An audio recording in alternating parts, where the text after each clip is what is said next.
Welcome back to our channel. In this video, we'll guide you through the steps of sharing a reel to a group on Facebook using your PC.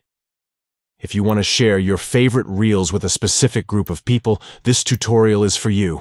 Let's get started. Step 1. Open Facebook and log into your account. Step 2. Look for the Reels tab located on the left-hand side of your Facebook homepage and click on it. Step 3. Scroll through the reels until you find the desired one. Click on it to open. Step 4.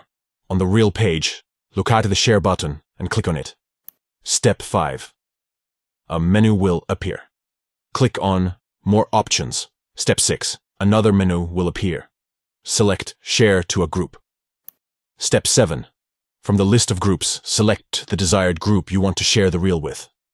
And there you have it. You've successfully shared a reel to a group on Facebook using your PC.